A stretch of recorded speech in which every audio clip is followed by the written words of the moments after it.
Olá, meus amigos e minhas amigas, muito obrigado, mais um vídeo aqui do meu canal, obrigado pelo prestígio. Nós estamos inaugurando uma série nova de vídeos curtinhos que tem menos de 10 minutos, para aquelas pessoas que querem ver as mensagens condensadas.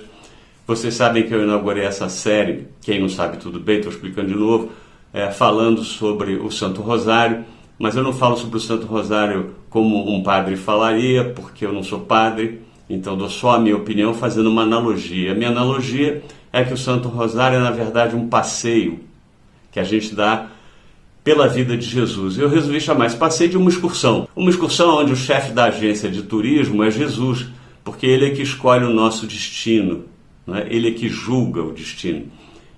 E o guia dessa excursão é Nossa Senhora, a Mãe de Jesus, que nos conduz pela oração entre os vários mistérios da história da salvação e a nossa própria história de salvação pessoal. No dia de hoje eu vou falar sobre os mistérios luminosos, que são os mistérios da vida adulta de Jesus.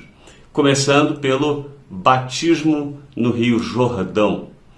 Esse batismo está narrado no Evangelho de São Mateus, no capítulo 3, nos versículos 13 a 17, e também no Evangelho de São Marcos, no capítulo 1, nos versículos de 9 a 11.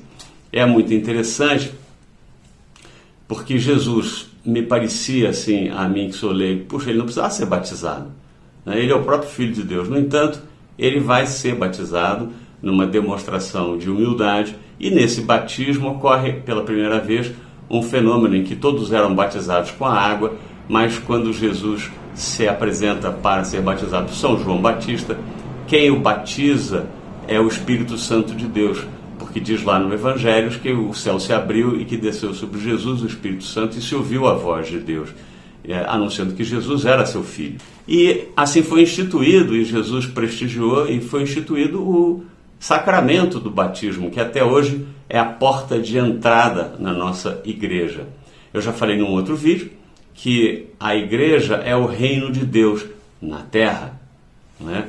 E que os ensinamentos de Jesus sobre o reino de Deus estão espalhados ao longo da sua vida, mas muito particularmente em 13 parábolas. Depois eu estou pensando em fazer um curso sobre essas 13 parábolas. E ele explica nessas 13 parábolas o que é o reino de Deus, como ele se dá, mas resumindo muito rapidamente, ele diz que o reino de Deus está inaugurado com a sua vinda, né? Até então todos os profetas haviam preparado o terreno para anunciar o reino de Deus, e o profeta e guerreiro Moisés trouxe os 10 mandamentos que Jesus não veio contrariar, veio aperfeiçoar, dizendo: eu sou o caminho, né? Eu sou a vida, inaugurando a igreja aqui na terra, né? O reino de Deus na terra, que depois vai se unir ao reino de Deus nos céus, né? A terra e os céus vão se unir com a ressurreição de todos, o julgamento final para corrigir os erros da história e as injustiças da história, para a seleção dos que vão ficar na festa do reino de Deus e daqueles que não vão. E depois esse reino vai ser guiado, governado por Deus Pai, não é? Mas delegado a seu Filho Jesus, que vai ser, digamos assim, o juiz, o filho do rei. Depois do batismo no Jordão, a gente Nossa Senhora nos leva, por intermédio de 10 Ave Marias, até o segundo episódio que nós vamos ver hoje, que é quando Jesus faz a transformação da água em vinho nas bodas de Caná, que estão narradas no Evangelho de São João, no capítulo 2, nos versículos de 1 a 11. Já falei uma vez sobre essa transformação de água em vinho. A grande pergunta é se Jesus se sentiu constrangido, porque quando a mãe dele diz a ele no casamento que acabou o vinho, ele fala: mãe, não é chegada a minha hora. E no entanto, ele faz o que a mãe nem pediu, a mãe só sugeriu, né? Por que ele fez isso? Porque ele, além de Deus, ele era homem. E como homem, vindo confirmar as leis de Deus dadas a Moisés, ele devia respeito a pai e mãe. Então a mãe dele lhe fez essa sugestão para tirar um amigo do aperto, e Jesus, mesmo docemente constrangido, até não querendo fazer, obedece à mãezinha dele.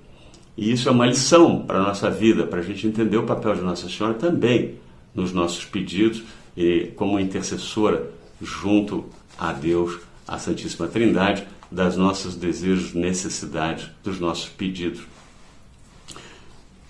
Meditado sobre isso, nós vamos fazer mais uma parada daqui a 10 Ave Marias, guiado por Nossa Senhora, para examinar o anúncio de Jesus, que é o terceiro mistério, do Reino de Deus. Já falei que o anúncio de Jesus foi feito por meio de todo o conjunto de seus ensinamentos durante a sua vida adulta e também após a sua morte. Particularmente, ele falou muito do Reino de Deus nas 13 parábolas sobre o Reino, que nós vamos estudar num curso à parte. E essa intensa pregação e esses intensos ensinamentos nos dão a pista do que nós devemos fazer e que nós precisamos fazer e do que nós não devemos fazer para estar no Reino de Deus. Depois de meditar sobre isso, a nossa próxima parada nessa excursão sagrada em direção ao Reino de Deus é o episódio da transfiguração de Jesus, que está narrado no Evangelho de São Mateus, no capítulo 17, nos versículos 1 a 13, e também narrado no Evangelho de São Marcos, no capítulo 1, no versículo 12. E talvez esse seja, de todos os milagres de Jesus, como disse o padre Paulo Ricardo, o mais extraordinário deles, o mais luminoso deles, porque foi a primeira vez em que Jesus revela a sua face de glória. Até então, ele revelava a sua face humana e os seus ensinamentos em nome do Pai. Mas a transfiguração mostrou aos seus discípulos que estavam ali com ele, para pânico dos discípulos, a sua verdadeira face gloriosa. E eu já tive um outro vídeo em que eu falei sobre isso. Eu provavelmente vou deixar uma referência aqui, se você quiser ver. É um longo capítulo, mas você vê que Deus anuncia a São Pedro, que está junto de Jesus nesse episódio, e que não está entendendo muito bem por que é que Jesus tem que morrer, porque Jesus já tinha anunciado que ele ia padecer, não é? E São Pedro estava querendo convencer Jesus a não fazer isso, e toma uma espécie de bronca, eu acho, de Deus, não é? No sentido de que, olha, Jesus tem uma missão a cumprir. E a turma fica tão apavorada que diz lá o Evangelho que São Pedro enfia o rosto na terra, não é? Deve ter sido uma passagem realmente extraordinária, né?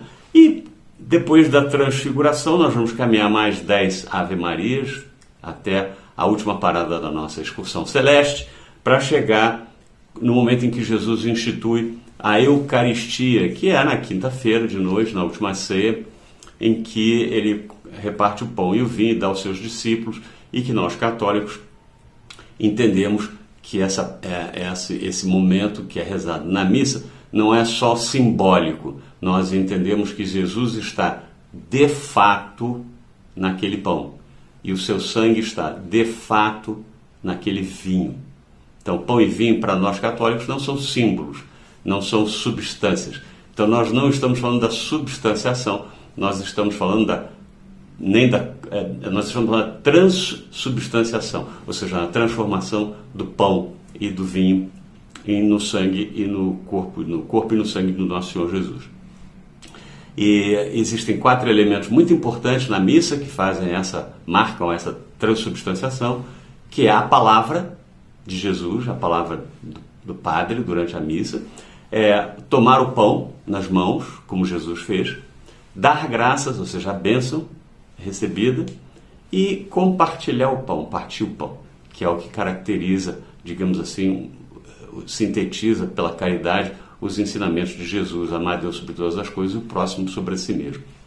Então, passeamos pelos 5 paradas dos mistérios luminosos e terminamos aqui esta série sobre o Santo Rosário.